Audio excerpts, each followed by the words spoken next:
Hello दोस्तों, मैं हूं कुंदन कुमार और आपका कुंदन सचपुर मैथ में स्वागत है।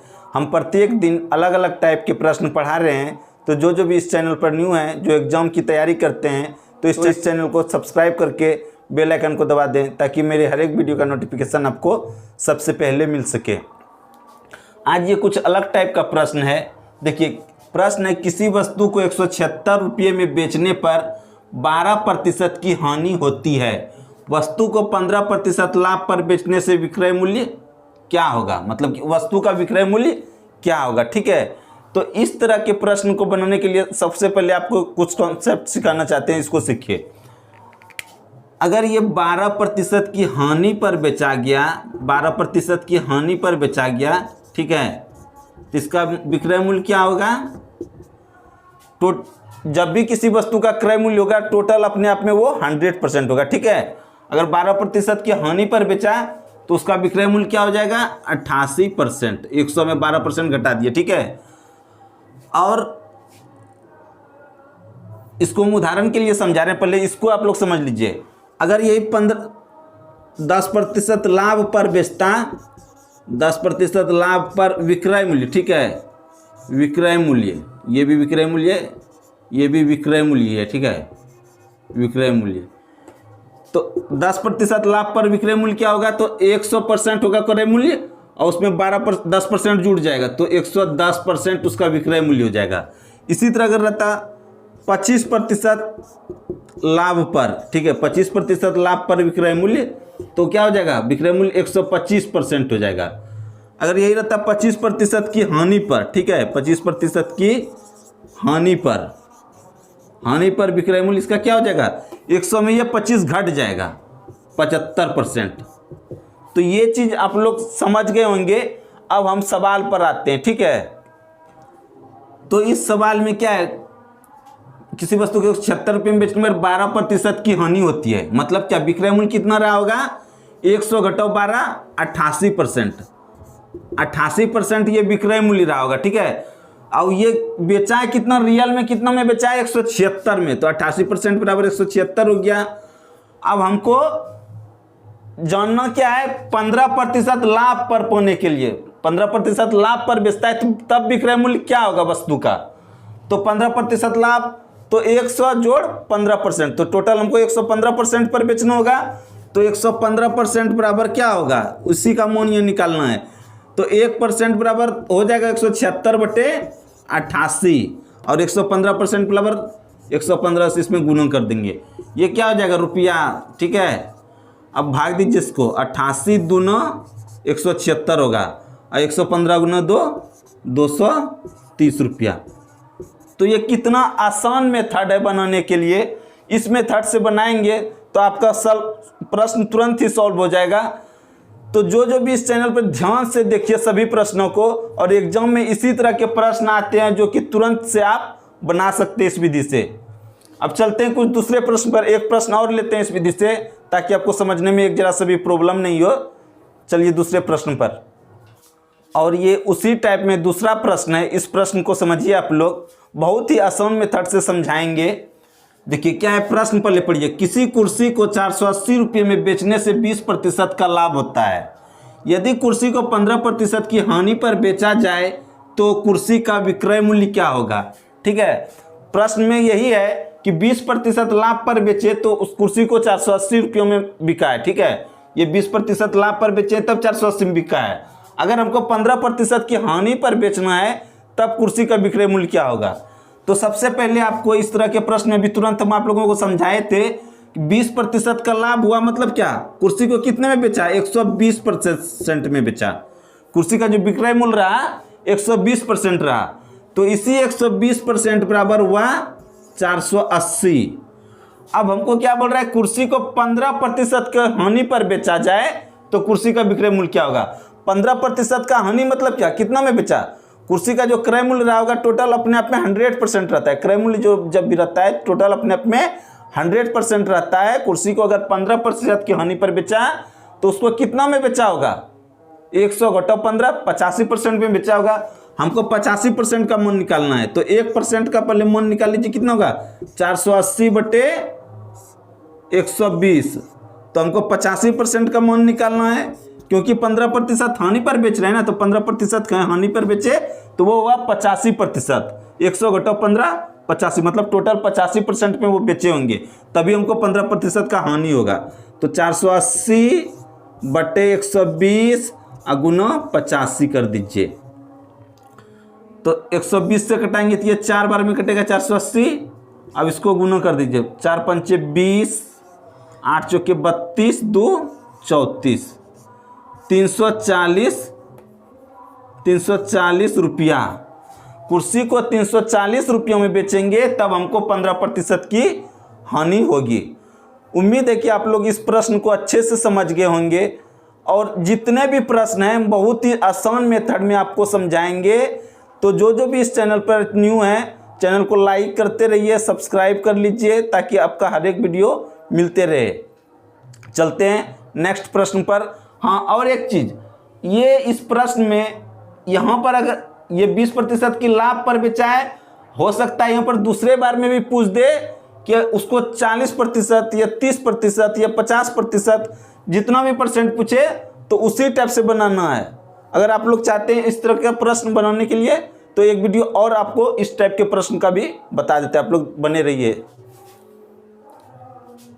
और ये उसी टाइप का प्रश्न है, लेकिन इसमें दोनों जगह लाभ है, ताकि आपको इस टाइप में किसी भी तरह का प्रश्न आए तो आपको बनाने में एक जरा से भी प्रॉब्लम नहीं हो। इस प्रश्न को समझ लीजिए, फिर इसके बाद अलग टाइप का प्रश्न पढ़ाएंगे।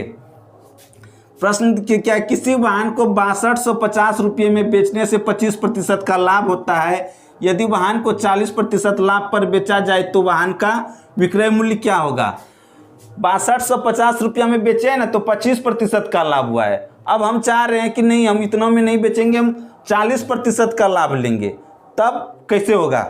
तो इसका मतलब ये हुआ कि 25% लाभ पर बेचे, मतलब विक्रय मूल्य जो हुआ है 125% है। 125% में बेचे हैं, जो कि रियल में बेचे हैं कितना, 6250 रुपये में। तो 125% बराबर, इसीलिए 6250 हो गया। अब हमको निकालना क्या है कि 40% लाभ पर बेचेंगे, मतलब कि हमको 140% पर बेचना है वाहन को। तो 140% का मान निकाल लेंगे। तो 140% बराबर 6250 बटे 125 गुना 140। अब इसको कटा दीजिए, देखिए किससे कटता है, कट जाएगा। 125 पंचे 625 होता है, तो 125 पंचे 625, ये 0 हो गया। 50 बार में कटा। अब 50 गुना इसको कर दीजिए 140, 14 पंचे 70, 70 हुआ और 2 0। मतलब क्या, 7000 रुपये में बेचेंगे वाहन को, तभी हमको 40% का लाभ होगा। उम्मीद है कि इस बार आप लोग इस टाइप के प्रश्न कभी भी आएंगे तो आप लोग तुरंत से सॉल्व कर लेंगे। अब चलते हैं अलग टाइप का प्रश्न, आप लोग बने हुए रहिए। और ये अलग टाइप का प्रश्न है। इस प्रश्न को हम ऐसा बताएंगे कि ताकि आप लोग तुरंत से देखते सॉल्व कर लेंगे प्रश्न को। समझिए प्रश्न क्या है, यदि 12 वस्तुओं का विक्रय मूल्य 16 वस्तुओं के क्रय मूल्य के बराबर है तो प्रतिशत लाभ या हानि निकाले। ठीक है, प्रश्न में क्या है कि 12 वस्तुओं का जो क्रय मूल्य है ना, जो 12 वस्तु का विक्रय मूल्य है 16 वस्तुओं के क्रय मूल्य के बराबर है। तो इस तरह के प्रश्न में आपको सबसे पहले लिख लेना है। तो 12 वस्तुओं का विक्रय मूल्य, 12 वस्तुओं का विक्रय मूल्य को एसपी लिख सकते हैं, सेलिंग प्राइस। ठीक है, 12 एसपी बराबर क्या हो गया, 16 वस्तुओं का क्रय मूल्य, 16 वस्तुओं का सीपी, सेलिंग कॉस्ट प्राइस। 12 वस्तु का विक्रय मूल्य 16 वस्तुओं के क्रय मूल्य के बराबर हो गया। ये दोनों कर लेना है आप लोगों को। अब इसमें क्या करना है, दोनों का रेशियो निकाल लेना है। तो एसपी इस साइड में रखेंगे, तो इधर से इसको ये लाएंगे इस साइड, तो इधर ये गुना के रूप में है, तो यहां पर हो जाएगा एसपी बटा सीपी, सेलिंग प्राइस बटे कॉस्ट प्राइस। यहाँ पर ये 16 रहने दिए, इसको इस साइड से लाएंगे तो यहाँ 12 होगा, बट्टे में गुना के रूप में इस साइड लाएंगे तो 12 होगा। ये चीज़ आप लोग पहले से जानते ही होंगे। अब देखिए यहाँ पर समझने वाला बात यहीं पे है कि SP जो हम बेचे हैं ये 16 रुपयों में बेचे हैं, और जबकि हम खरीदे थे 12 रुपयों में। देखिए ये चीज़ आप लोग समझ लिए। शॉर्ट हम लिखे हैं इसका शॉर्ट फॉर्म SP, ये इसको बोलते हैं विक्रय मूल्य, जिसको बोलते हैं विक्रय मूल्य, ये वह सेलिंग प्राइस, और CP ये वह कॉस्ट प्राइस जो होता है क्रय मूल्य। ठीक है, ये चीज़ आप लोग ध्यान से रखिएगा। अब जो बेचे हम 16 रुपया में और ख़रीदे थे कितना में, हम 12 रुपया में। तो जब हम खरीदे थे 12 में और बेचे 16 में तो हमको 4 रुपया का लाभ हुआ। कोई वस्तु को हम खरीदे थे 12 रुपया में और बेच दिए 16 रुपया में, हमको 4 रुपया का लाभ हुआ। हमको लाभ कितना हुआ यहाँ पर, 4 रुपया का। ठीक है, अब सब कोई जानते होंगे लाभ प्रतिशत जब भी निकलता है तो लाभ बटा क्रय मूल्य गुना 100%। प्रतिशत लाभ निकलने के लिए प्रतिशत लाभ अगर निकालेंगे तो लाभ प्रतिशत लाभ बराबर 4 बटा हो जाएगा क्रय मूल्य। क्रय मूल्य क्या है, CP 12 है, 4/12।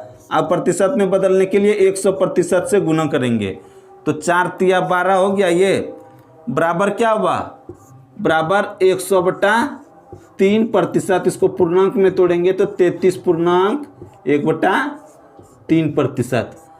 इस विधि से देखिए आप लोग कितना जल्दी से आप लोग बना सकते हैं। ये तो सिर्फ आप लोगों को समझाने के लिए इतना लिखे, आप लोग अगर सीख जाएंगे तो बहुत जल्दी ही प्रश्न को सॉल्व कर लेंगे। और एक सवाल बताते हैं इस तरह से ताकि आप लोगों के दिमाग में अच्छे से घुस जाए, बने हुए रहिए आप लोग। ये अगला प्रश्न उसी टाइप में है और इस टाइप के प्रश्न अक्सर एग्जाम में आते हैं, तो इस प्रश्न को ध्यान से समझिए। यदि 15 वस्तुओं का क्रय मूल्य 18 वस्तुओं के विक्रय मूल्य के बराबर हो तो प्रतिशत लाभ या हानि निकाले। मतलब क्या, प्रतिशत लाभ निकालना या प्रतिशत हानि निकालना, जो भी होगा वो हमको निकालना है।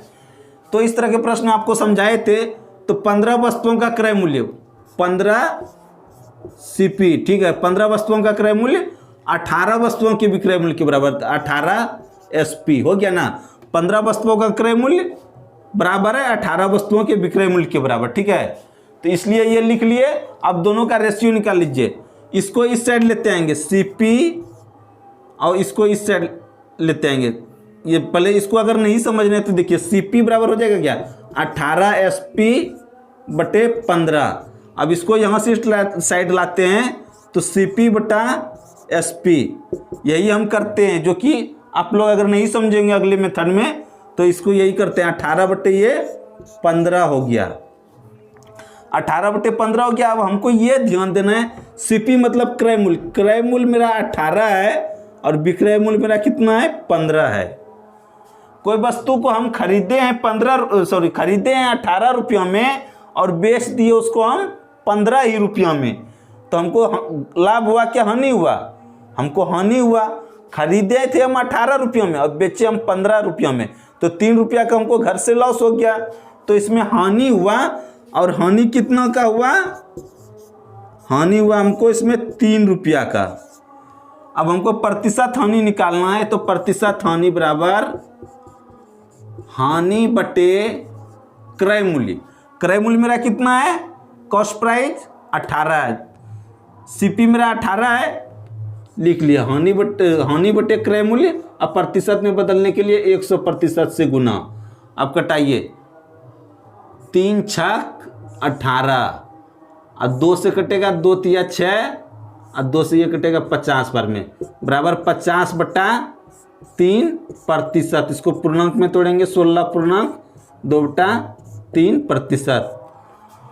उम्मीद है कि आप लोग अच्छे से समझ गए होंगे और अब लोगों से नेक्स्ट क्लास में हम मिलेंगे। आज के लिए इतना सा ही।